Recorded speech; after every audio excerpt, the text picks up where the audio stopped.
Welcome back to the Roadside Rescue YouTube channel. I'm Ernest and we're here today with a special episode. I'm going to be answering some viewer questions. This might not be the most interesting video for everybody, but there's a lot of people who've started following the channel who are considering doing their own mobile mechanic business or have always wanted to and aren't exactly sure where to start and just have some questions. So I'm going to be answering some of those questions that I've gotten and hopefully help some people out if they decide this is what they want to do, or help them make the decision that this isn't what they want to do if that's the case. Without further ado, we'll jump right into these questions and hopefully help some of you guys out. So the first question is, what do my contracts look like? So I actually am not super good at doing contracts. I printed off a pretty generic contract online, but what I would recommend doing, well, one, people out here are just really honest. I'm pretty careful about giving the keys back to people when I fix their vehicle before I get paid. But again, people just really don't steal or rip people off out here. Obviously, I know there's always people everywhere, but I've left my truck unlocked sometimes at night with the doors wide open in the past. I don't do that anymore. It was on accident anyways, but nobody had ever even touched my tools. So it's a pretty safe place out here. But what I would recommend doing is paying an online lawyer specific for your state, for where you live, to write up a contract for you. Make sure it says what's being done, where is it being done, who's doing it, what's expected, everything like that, and get a picture of the people's driver's license whose vehicle you work on. If anything, that just scares people into thinking, oh, he has my information, so they're more likely to pay you. How long did it take me to become profitable? I started out with like a 500-piece Craftsman tool set and did like brake changes and stuff like that. And so right off the bat, I started making money. I could keep the money that I made. I didn't have to turn it back into anything else. But slowly but surely, I would start buying tools. I've invested probably $30,000 into the business at this point, but it's been over the 2 years that I've been doing it. So you can start making a profit right off the bat. Especially when you use places that have commercial accounts like AutoZone, and you get a good discount. You don't have to pay tax if you have a tax number, and then you can borrow their tools as well. So I started getting my own specialty tools, but especially when you're starting out, you can borrow their tools for free. Typically you have to pay for them and then just return them, but it's a lifesaver whenever you're starting out. You actually don't have to invest so much into tools, but a lot of people usually have a lot of tools. But to answer the question, I started making money right off the bat, and then as I could afford it, I started investing it back into the business and buying this truck a year later, and then all the tools I put in it. So what did I do to market my business? Specifically, they were asking about the blank truck. I had the wrap in progress for several months before I finally got this wrapped. But in my old truck, when I started out, I had the little magnets I put on the side. But the biggest and probably best thing you can do is just pay for Google Ads. It's like a minimum of $10 a day. It's quite expensive, but every single month they more than paid for themselves and the new customers I got and what I was able to charge them to fix their vehicles. So there might be a day or two or three where you don't get a job from them and you're paying for them and you feel like, oh no, I'm paying for these ads. But every single time at the end of the month, the customers I had gotten from Google Ads had probably earned me $2,500. So it was well worth it to just pay that $300-400 a month. It is what it is. You can also do Facebook ads or Facebook Marketplace posts, Facebook yard sale group posts for your local area. I found quite a few jobs on those as well. Do I use anything like Mitchell or AllData? It's like $27 a year. It's super nice to get information that you need. I typically don't even use it when I go to a job. I just show up and can figure out what to do and how to do it efficiently. If I ever get stuck, that's when I'll look it up. I do want to get an iPad for the truck that has cellular data that I can use to pull up AllData if I ever need it. But typically I don't even need it. If you want to quote out a job, which I've gotten this question on, how do I know how much to charge? What you can do starting out, if you don't have AllData or Mitchell or something like that, then you probably don't do this too much because you'll become overwhelming, but you can call a local shop and ask what they would charge to do the job and get a good idea of what the job costs. Or you can, if you're going to work on something specific on some vehicle, you can just Google the cost of that job, like 2007 Honda CR-V strut replacement cost, and Google will pull up an average of what people are paying for that, $350 to $450. All the shops are typically going to be around that low number, like whatever it is, $350. So then you can beat that just by a little and know that you're cheaper than everybody else, or you can choose that number and be competitive. So that's what I recommend doing. But yeah. What previous experience did I have that could be pretty detailed, but I've been working on cars with my dad as a hobbyist, pretty much, I'd say, an average of my whole life since I was 10, 3 full afternoons of working on cars a week since the time I was 10 to 18. So obviously, when you're 10 holding a flashlight, how much do you learn? But by the time I'd gotten my own first vehicle, I rebuilt the engine in it before I ever, drove it to the DMV and got it registered. Not that I was driving it before that, it had a blown engine. So I grew up working on cars. I then started working at Nissan in Tennessee. And then when I came out here, I started working on vehicles. What you can do starting out if you're not super comfortable is just being really honest with people and saying, I may not be able to figure this problem out. If I can't, then I won't charge you anything for it. And then you can go get it diagnosed by somebody else and I'll beat their price to fix it for you. And that's what I did a few times when I couldn't figure things out. And then you would learn, okay, it was having this issue, I couldn't figure it out. That's what the problem was. And so then, you connect the dots. Even if they don't call you back, which I think I got probably 100% of those jobs I ever did because people appreciated the honesty. But even if they don't call you to do the job, you can always ask them, hey, what was the issue? And people, I'm sure they would tell you what it was.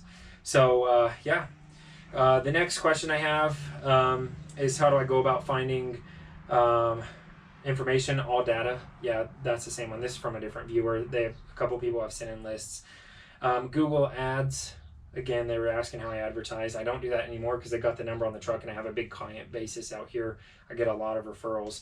And that comes with treating people right. And people at AutoZone love me and they have a huge stack of my business cards. Every time people come in there and can't figure out what to do, they give them my business card at AutoZone. So let's see.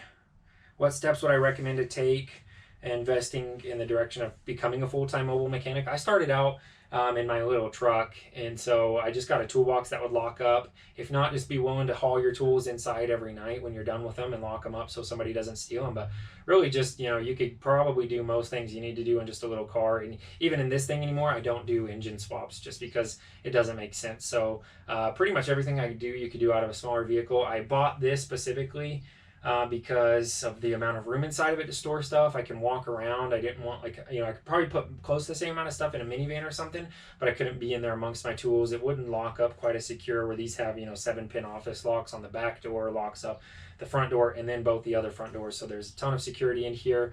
I often get questions, I don't know if these are coming up, about where I got the truck. You can get them at government auctions. I bought this one on Facebook Marketplace, which that's where I see quite a bit of them come up. It had 63,000 miles and I paid $7,000 for it. So pretty good deal. If you ask me, I'd get another one if I had a use for it. So you just keep an eye out. I always wanted one of the smaller UPS trucks. I couldn't find one, so I ended up with this big one, and I think it worked out probably a little bit better. But maybe I'd do a small one day for smaller jobs or to have another mechanic work with me. Let's see, how much do I charge relative to shops in the area? This customer usually charges half of what a shop will charge on labor. So that's too low. I used to do that as well. I'd be like way cheaper than a shop. But people honestly don't even trust that. When they see that you're so much cheaper, I would actually lose more customers doing that than I would just barely beating a shop's price. If you just barely beat a shop's price, they expect good work, so do good work. You can make a lot more for yourself and your business. I would definitely recommend doing that. Don't undersell yourself. And people told me that at the beginning. I thought they were just telling me that because I was competing with them. Like, hey, don't charge so little, you're going to lose business. I thought they were saying that because they were like, trying to, get some of their business back because I was taking it all. But I found that was true. I charge a fee to drive to somebody. Depending on where they're located, it's usually about like $40 to $60 if it's over half an hour away just to get there. That'll pretty much cover a quick diagnosis. If the diagnosis takes longer than 30 minutes, then I'll charge an additional $40 or $60 depending on what it takes. And that's how I charge for travel and diagnosis. I cut people breaks on the final bill a lot. No, not a lot. I'm upfront with my prices. If they want to haggle, they can do that at the beginning. I have people sometimes I'll be like, okay, that's 120, and they'll come up and be like, what, do you take 100? And I'll just tell them, no, I told you 120. That's what I'm expecting. If you wanted to negotiate, now is not the time. So, okay, next question. Was I doing this prior to COVID and recent events? Has that helped or hurt my business? I've been doing this for 2 years. Because I didn't want to work at a shop. I wanted to have my own hours, be able to fix cars whenever I wanted, because I like spending a lot of time at home with my family, which I have 2 kids. Our newest was just born. I've been doing that. pandemic honestly helped my business a little. I know it's been hurting a lot of mechanics business, but I think people, because the majority of people, 80% of people are still have to get those problems fixed on their vehicles no matter what. Now people are really looking for the cheapest option. So regardless of charging pretty much the same price, I'm advertising a lot more on the emphasis that I am cheaper than everybody else, which I always have been, but that's where I'm putting my emphasis in advertising now, because that's what's getting people's attention in the pandemic. They're willing to take a risk, by paying somebody a little bit less. Although my business is really well established now, people know who I am. I don't really have to worry about buying people over by, saying I have good quality or whatnot. People, my business has spoken for itself, and I get a lot of referrals, like I said, but it has helped the business a good little bit. Are there jobs I won't take on? Do I pick and choose some jobs? And do I have a garage to use for heavier work? I don't do heavier work. I would still do like head gaskets on a Subaru because I can do them quick and I like them. But I don't do motor swaps. I don't do transmissions anymore, just because it always seemed to be that I would drive, 30 minutes away, do what was supposed to be done in 8 hours, would end up taking 12 or 2 days. And then I'm, traveling twice to get there. And I'm, not making what I could be making, if I'm doing 4 alternators in a day, I could make more money than if I was doing an engine swap in 8 hours or 10 hours. So it really just doesn't make much sense for me anymore. I stay away from bigger jobs like that, and I don't have a garage to do them in. A lot of people have been asking what happens in winter. It's just really cold. So luckily Utah is pretty dry. It's not going to rain on me a lot. There will be quite a bit of snow on the side of the roads and stuff. So I try and just, put up with it, which I've been doing for 2 winters now. So do you have to have a business license to set up a commercial account at AutoZone? You have to have, no, you don't. But you do have to have a tax number to get tax exempt. So, yeah. Broken/stripped bolts in a driveway on the street. What do? I use 6-point sockets. I just am very careful, especially out here. Things don't get rusty, but I'm super careful about not over tightening things, because it becomes a huge hassle to have to drive 30 minutes away to pick up a bolt. That's why I have a big bag of bolts too. I'll helicoil them if they strip out. It's happened like 3 times in the past year, usually because somebody's cross-threaded it before. I just am super careful. I use 6-point sockets, and I'm just very careful about taking things loose. On a recent job, in fact, in my long day in the life of a mobile mechanic video, there was a bolt that could have easily been stripped off, and I took an extra 15 minutes to get it out. And it worked, and I got it out without stripping it out, but it could have easily, anybody else, with a little bit less patience would have stripped it out so easy. So I just don't want to deal with that stuff on the road, so I'm just extra careful. Let's see. The potential liability about being a mechanic. Yeah, so just being an LLC. I don't remember if I spoke about that already in this video. The GoPro battery died, so I restarted it. But starting out your business, what kind of insurance and stuff do you need? I started out as a sole proprietor. I would have just started out as an LLC because that makes more sense, but I didn't have much to lose when I first started. I'm an LLC now. To get started, yeah, just look for that. Get your business license. Become an LLC. It just makes sense. Pay the $120 to do it. You have a lot of security. Just look around specifically for becoming a mechanic in your area. It depends on the state whether you need a mechanic's license or not. So you really just have to look into your state's laws to see if you need to apply, take the test to get your mechanic's license, or just be a qualified mechanic. So I can't give you an answer on that. Look on your state. And then insurance as well is just going to depend on different states, what rates are and stuff. So just look around. I would suggest contacting a local mobile mechanic or a local shop and asking them when they were small and started out, what did they use or what do they use now, and just consider those avenues towards getting insurance and licensing. In fact, that's the best thing you can do. Just contact a shop that is small or started out small, and just ask them, hey, can I borrow 5 minutes of your time? What did you do when you started out? What do you need in this state? So it's just going to vary on state. So how do I do AC work with no AC machine? I don't. I just recharge systems. If I have to get anything recovered, which I don't do AC work, I don't even know how to diagnose the systems correctly because I just don't deal with them. I don't have a machine. I send them somewhere else if I'm ever going to get a system recovered. If it's something like a condenser I'm just replacing. And, usually that diagnosis has come from somewhere else. It was really expensive. They gave it to me and I gave them a better price. And again, they have to go somewhere else to get it recovered, and then I'll fix it, and then I can charge the system. But I really only recharge stuff, and I have my little AC manifold gauge. As well as diagnosis equipment that I recommend: power probes, yes, test lights, multimeters, just the basic set of stuff. If you're not comfortable with diagnosing stuff, send them somewhere else to get the diagnosis, and then give them a quote that beats theirs and see if you can get the job, which I mentioned earlier. So is the M18 Milwaukee mid-torque or the half-inch impact? What's that? Oh, I have the half-inch impact. He's asking if the mid-torque or the half-inch is better. I'm going to get both, but I have the half-inch just because there's some things the mid-torque won't do, and the half-inch can do everything. So I just started out with the half-inch, and then I'll move down to the mid-torque or like the stubby. So, yeah, so he had just mentioned other brands that he wasn't quite impressed with.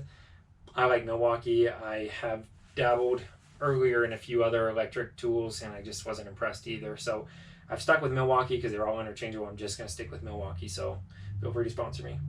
Yeah, that's it. So just to get started out, just bite the bullet, pay for ads. Google will send you a voucher for free ads when you register your business. Try and get good deals everywhere you can. Register commercial accounts at AutoZone, O'Reilly's, Advanced, the dealership. Just look around for the best. Yeah, so just look around for the best deals. Getting started out, I would really recommend just contacting a local shop, but you've got to get your business license, and then you've got to get insurance, all data, something like that. There's probably, a few things you can go without, like all data if you're experienced. You check and see if you need certifications, and then, get yourself a sticker or some sort of advertising, some business cards, start talking to people, get the word out, treat people right, be honest. And that's been the biggest thing for me. Despite having paid for Google ads, I've gotten far more business by just treating people right and them sending their friends to me. So best of luck to you. Hopefully it all goes well if you decide this is the route you want to go. It's super fun. It's tough. It's hot. It's cold. But you're your own boss. You can make all the profit that you make. It goes to you. You have less overhead because you're mobile. You're just paying for gas and your insurance. And make sure you get the right kind of insurance for your work vehicle, because it's no longer a daily driver. You're using it for business. So just make sure you look in all those different avenues. Again, good luck to you. If you have any additional questions, leave them in the comments down below. Hopefully this video was helpful. I'm Ernest. This is the Roadside Rescue YouTube channel. Have any questions, let me know. We'll see you on the next episode.